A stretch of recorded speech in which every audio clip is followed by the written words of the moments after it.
بسم اللہ الرحمن الرحیم اللہم صلی علی سیدنا مولانا محمد عدد ما فی علم اللہ صلاۃ دائمۃ بدوام ملک اللہ۔ قرآن میکلز دیکھنے اور سننے والوں کو السلام علیکم۔ امید ہے آپ سب جہاں بھی ہوں گے خیریت سے ہوں گے،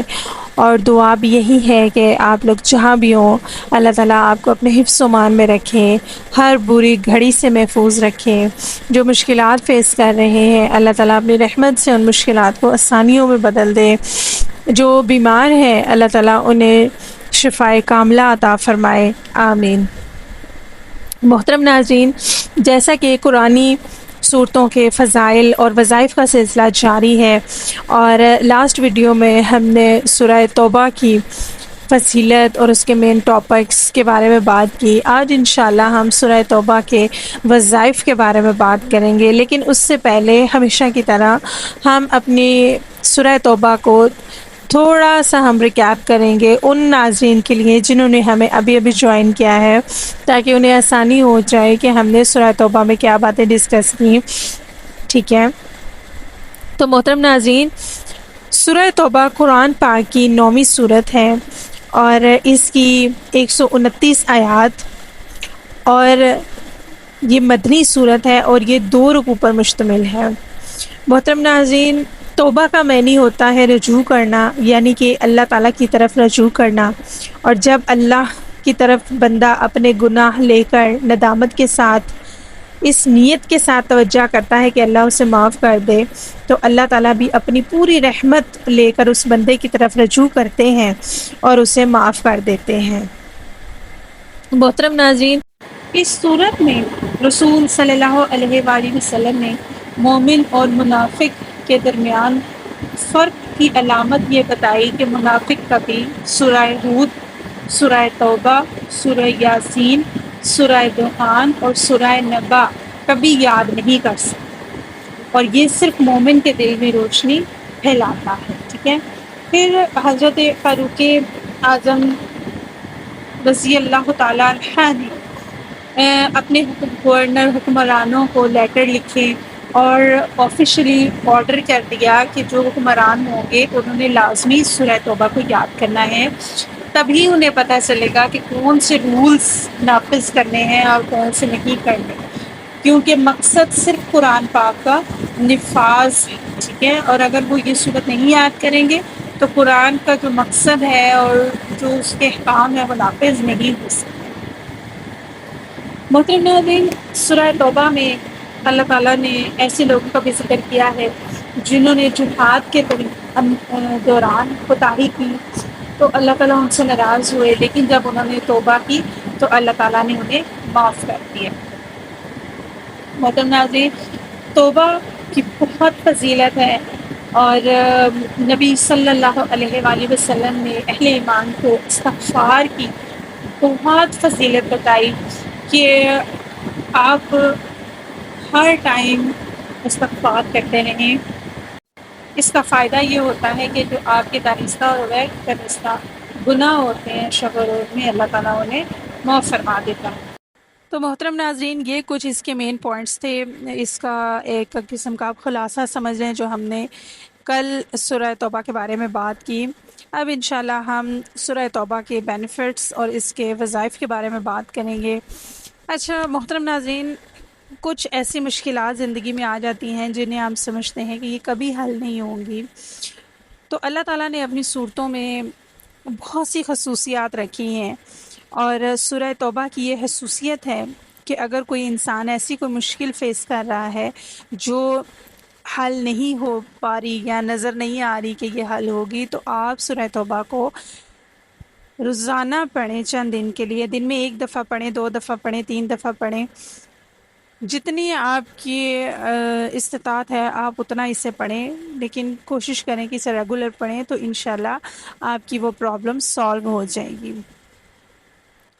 2-3 دفعہ پڑھنا ضروری نہیں ہے، اگر آپ 1 دفعہ بھی اس کو ریگولر پڑھتے ہیں تو انشاءاللہ آپ کو اسی طرح کے فضائل حاصل ہوں گے۔ اچھا محترم ناظرین، آج کل آفس گوئنگ لوگوں کے لیے بڑے پرابلم ہے جی، وہاں ان کے کولیگس ان کو تنگ کرتے ہیں. تو سورہ توبہ میں ایسی خصوصیات ہیں کہ جو کوئی سورہ توبہ ڈیلی پڑھے گا یا پڑھ کے گھر سے آفس کے لیے جائے گا تو اس کو کوئی بھی اس طرح سے اس کے کولیگس تنگ نہیں کریں گے یا اس کا مذاق نہیں بنائیں گے. آج کل ہم جس دور میں رہ رہے ہیں، آج کل جو شوہر حضرات ہیں، ہسبینڈ ہیں، ان کا دماغ کچھ زیادہ گرم رہنے لگ گیا ہے. کھڑ دماغ کے بھی کچھ مرد ہوتے ہیں. تو سورہ توبہ پڑھ کر پانی پہ دم کر کے وہ خواتین اپنے شوہروں کو پانی پلائیں جن کے دماغ ذرا اکھڑ ہیں، تو آپ دیکھیں گے کہ انشاءاللہ ان کے مرد اپنی بیویوں کے حق میں ہو جائیں گے. پھر محترم ناظرین، اگر آپ کوئی عدالت میں کوئی کیس ہے آپ کا، یا کوئی کسی کے پاس آپ نے کوئی پیش ہونا ہے، تو سورہ توبہ کی یہ فضیلت ہے کہ اگر آپ سے پڑھ کے گھر سے جائیں گے تو انشاءاللہ جو بھی آپ کا پرابلم ہے یا جو عدالت میں کیس ہے تو وہ آپ کے حق میں ہو جائے گا. محترم ناظرین، سورہ توبہ جیسے ماں کے قدموں تلے جنت ہے، اسی طرح اس سورت کی جو آخری بالکل لاسٹ 2 آیات ہیں ان کے پڑھنے کی بھی بہت فضیلت ہے. اور یہ ایسی آیات ہیں جیسے ماں اپنے بچوں کے لیے سہارا ہوتی ہے، اسی طرح اگر آپ یہ 2 آیات پڑھنے کا معمول بنا لیں تو یہ میں سمجھتی ہوں کہ آپ کے لیے کافی ہو جائیں گے. ہر مشکل پریشانی سے نکلنے کے لیے، رزق کی کمی ہو، رزق میں انشاءاللہ اضافہ ہوگا، کاروبار کی بندش ہے تو انشاءاللہ بندش ختم ہو جائے گی، رشتے میں پرابلم ہے تو رشتہ ہو جائے گا، اولاد نہیں ہے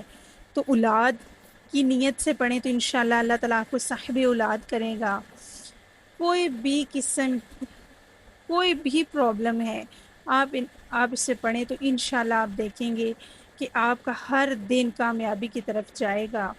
اور اللہ تعالیٰ آپ کی ہر مشکل کو آسان کر دے گا. اور آپ دیکھیں گے وہ لوگ جو سورہ توبہ کو ریگولر پڑھنا شروع کر دیتے ہیں، اپنا پڑھنے کا معمول بنا لیتے ہیں، تو آپ دیکھیں گے کہ اللہ تعالیٰ انہیں ایسی شان و شوکت اور ہیبت ان پہ ظاہر کرے گا کہ دنیا وہ دیکھ کے دھنگ رہ جائے گی. اور سورہ توبہ کی آخری 2 آیات آپ 11 بار پڑھ کے دعا کریں تو انشاءاللہ میں کہتی ہوں آپ کی ہر مشکل حل ہو جائے گی. اور اگر آپ اسے وظیفے کے طور پہ پڑھنا شروع کر دیں، کچھ بھی نہیں تو آپ اگر اسے 5 وقت کی نماز پڑھتے ہیں تو آپ اسے ایک نماز کے ساتھ پڑھنا شروع کر دیں کہ میں نے فجر کی نماز کے بعد 10 دفعہ اسے پڑھنا ہے. پھر آپ کوشش کریں میں نے ظہر کی نماز کے بعد اس کو پڑھنا ہے 10 دفعہ. تو آپ دیکھیں گے کہ آپ کی زندگی میں کیسے تبدیلیاں آتی ہیں. اگر آپ چاہتے ہیں کہ آپ کی زندگی میں تبدیلی آئے تو آپ ان صورتوں یا سورہ توبہ کی آخری 2 آیات سے پیار کرنا شروع کریں، اسے پڑھنا شروع کریں اور اپنی زندگی میں جسمانی، روحانی اور معجزے ہوتے آپ انشاءاللہ دیکھیں گے. اچھا محترم ناظرین، اگر کوئی بیمار ہے یا کسی کو کوئی ایسی بیماری ہے جس کا کوئی علاج نہیں ہو رہا تو آپ سورہ فاتحہ کو 1 دفعہ اور سورہ توبہ کی آخری 2 آیات کو 10 مرتبہ پڑھ کے پانی پہ دم کر کے اس مریض کو پلانا شروع کریں تو انشاءاللہ آپ دیکھیں گے کہ اسے کتنا فائدہ ہوگا. اگر کسی کو بخار ہے تو اس کو بہت جلد آرام آئے گا، کسی کے پیٹ میں درد ہے، کسی کو معدے کا پرابلم ہے، کسی کو ہڈیوں کے درد کا پرابلم ہے، فرض کے یہ ہر چیز کے لیے آپ کو کافی ہو جاتی ہے. امید ہے محترم ناظرین آج کی ویڈیو آپ کو پسند آئی ہوگی. اسے لازمی لائک اور سبسکرائب ضرور کر دیجیے گا. کمنٹ سیکشن میں اپنی قیمتی آراء کا ضرور اظہار کیجیے اور جاتے ہوئے ہمیشہ کی طرح اپنا اور اپنوں کا بہت سا خیال رکھیے. اللہ نگہبان.